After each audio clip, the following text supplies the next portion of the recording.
7h45, l'invité du jour, en direct sur 92.3 et en vidéo live Facebook, sur la page RGFM. On parle football ce matin à 7h45. Notre invité est l'entraîneur de l'équipe première du Montluçon Foot, Michael Bessac. Bonjour Michael. Bonjour. Et merci d'être avec nous ce matin en direct à 7h45 donc pour débriefer un petit peu cette saison. On n'a pas eu vraiment l'occasion de le faire, cette saison qui s'est terminée un petit peu de manière précipitée, puis surtout pour parler des perspectives puisqu'on est en pleine période d'intersaison finalement. D'abord sur évidemment les conséquences de la crise sanitaire. On pense évidemment à la santé de tout le monde et le football a peu de place finalement là-dedans, Michael. Ouais, c'est clair. On s'est rangé derrière la situation. Voilà, en essayant d'apporter notre toute petite pierre à l'édifice, c'est-à-dire déjà dans un premier temps de se confiner soi-même, de respecter le plus scrupuleusement possible les règles sanitaires, les règles de confinement, et puis après d'observer un petit peu de loin tout le travail des gens qui étaient on va dire au premier rang et en première ligne. Voilà. Et en gardant à l'esprit que ces gens-là, c'est leur métier et qu'ils ont fait ce qu'il fallait. Je pense que c'est très facile de critiquer, c'est très facile de trouver des reproches à faire à tout le monde, mais je pense que la situation elle est tellement exceptionnelle que c'était particulièrement difficile à gérer. Donc je crois qu'il faut prendre pas mal de recul et puis essayer de faire preuve de beaucoup de solidarité, beaucoup de faculté d'adaptation pour que chacun puisse retrouver à un moment donné et le plus vite possible une vie normale, quoi.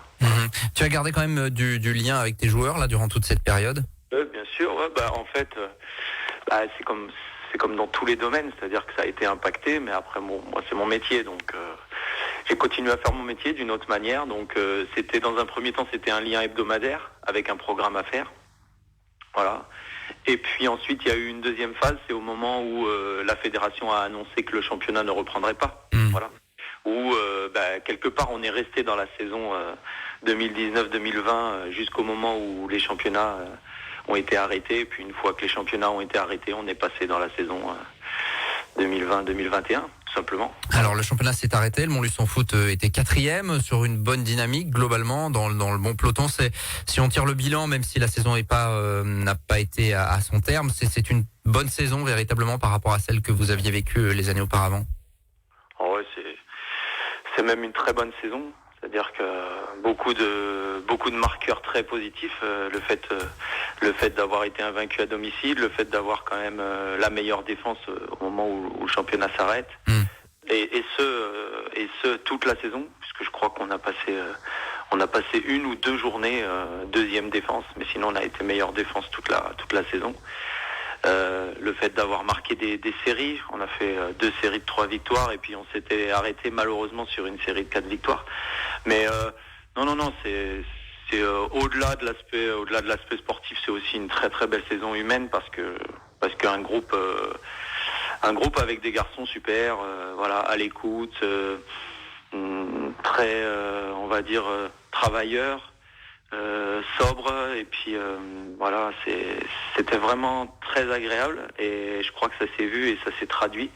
Donc dans un championnat où historiquement l'Auvergne est en queue de peloton, puisque depuis que le championnat existe, il y a eu 8 descentes et il y a eu 7 descentes d'Auvergne, une de Rhône-Alpes. Et la 8e descente, c'est le sauvetage de Montluçon la première année à la dernière seconde du dernier match.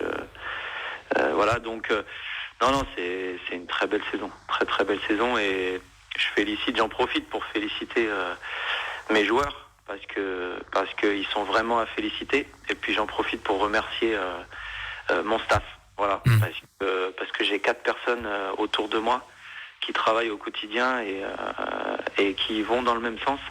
Donc j'en profite d'avoir la parole pour publiquement les remercier de ce qu'ils font. C'est fait. Alors tout cela, ça permet de travailler dans la sérénité, évidemment, puisqu'on prépare la saison prochaine. Déjà, est-ce que vous avez des indications sur quand on pourra reprendre l'entraînement, sur la reprise des championnats? Alors c'est tout frais. J'ai eu une indication hier soir là sur un site Actu Foot là. A priori, pour nous, ce serait 29 août la reprise du championnat.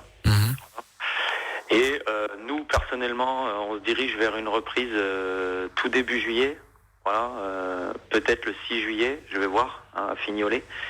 Mais pourquoi cette date ? Parce qu'en fait, 4 mois d'arrêt, alors pas d'arrêt complet, mais 4 mois de pas de duel, pas de frappe, pas de sprint, pas d'effort répété après avoir pris un coup, après voilà. Et tout ça, le corps, il faut le réhabituer à tout ça. Donc d'habitude, on fait une préparation de 5 semaines. Et je me projette vers une préparation cette année de 8 semaines en 2 phases.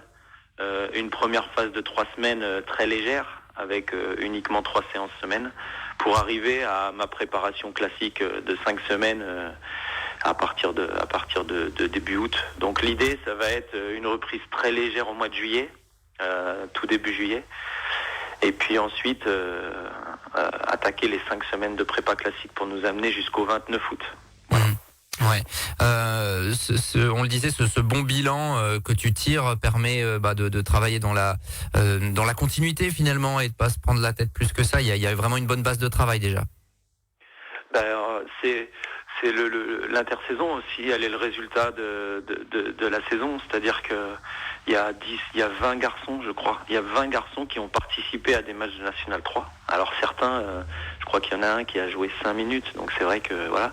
Mais sur ces 20 garçons, il y en a 17 qui se sont réengagés. Et je pense que c'est le fruit de la saison, parce que quand on est en entretien individuel avec les garçons, le premier truc qui ressort, c'est le plaisir qu'ils ont pris à être ensemble, déjà, dans le vestiaire. Et on dit souvent que les résultats sont liés à ça, donc c'est tout simplement le point positif de cette intersaison, c'est que dans la période complètement exceptionnelle que l'on vit et instable que l'on vit, nous on a entre guillemets, après ça restera à traduire parce que c'est le danger, je pense, de penser qu'on va repartir 4e, mais non, on va pas repartir 4e. Les compteurs sont remis à zéro. Ouais. Le championnat, il a été arrêté. De manière foudroyante, mais les compteurs sont remis à zéro.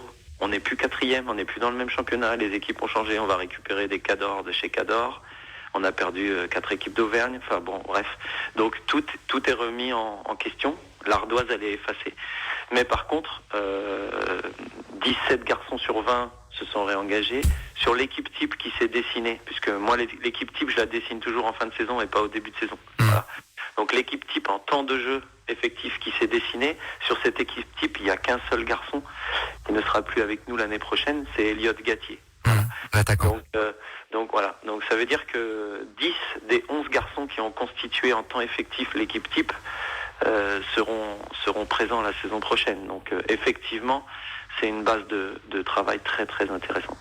Du coup, l'objectif c'est, j'imagine, d'apporter quelques touches supplémentaires, un apport véritablement avec quelques joueurs. Il y a déjà 2 signatures, un jeune gardien Julien Braco qui est originaire du coin et qui revient donc des jeunes du Clermont Foot, et puis un arrière droit également, Nathan Mauvy, passé par Limoges, c'est ça ? C'est ça. Ouais. Donc c'est des profils qui sont de toute façon dans les critères de recrutement du club. On va pas se voiler la face. Et en tous les deux 18 ans, ils sont des jeunes joueurs. On va pas se voiler la face. Le club n'a pas les moyens de recruter des joueurs expérimentés qui viennent du dessus. Voilà, c'est la réalité financière et économique de notre club. Par contre, ce sont des garçons qui ont un vécu dans les championnats nationaux de jeunes. Pour Julien, c'est un garçon qui a quand même connu quelques sélections, donc qui a connu le très haut niveau en jeune. Voilà. Et puis le fait qu'il soit Montluçonnais, une opportunité se présentait sur le poste de gardien, et notamment de second gardien dans un premier temps. Et tout naturellement, on est heureux de l'accueillir parce que il est jeune, parce qu'il est Montluçonnais, et c'est un clin d'œil sympa. Voilà.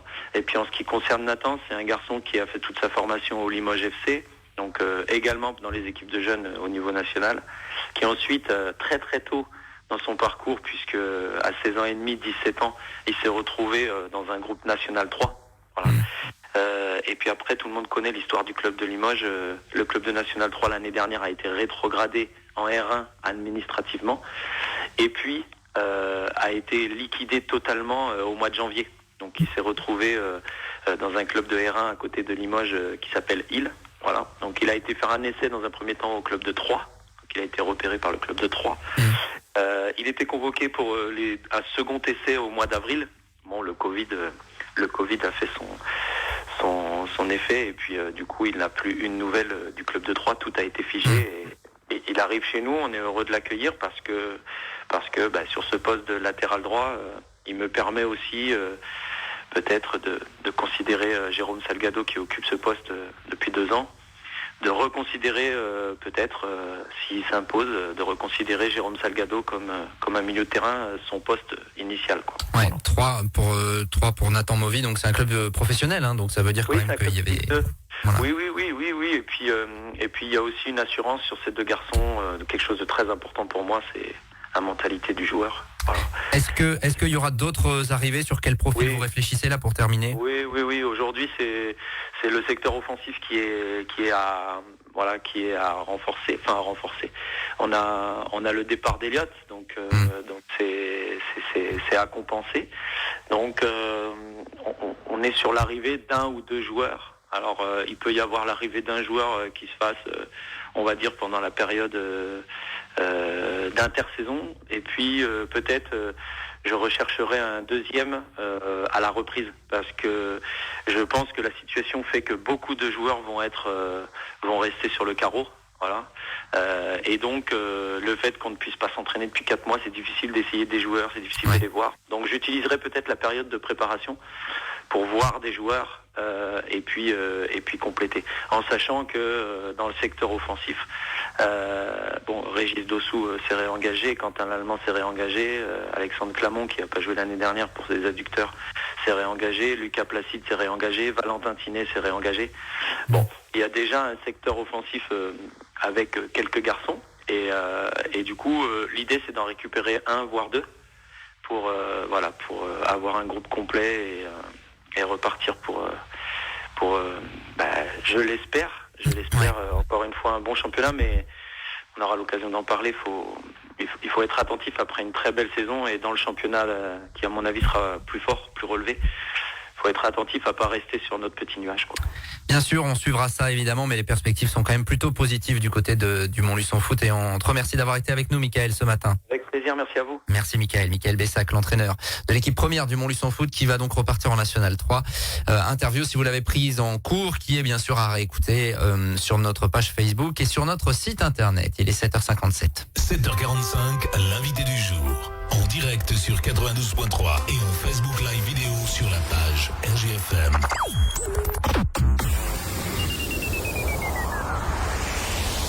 Pensez à la réussite de vos enfants. L'Institution Sainte-Louise de Marillac à Montluçon, l'enseignement autrement. De véritables valeurs éducatives, diversité, créativité pédagogique, savoir-faire.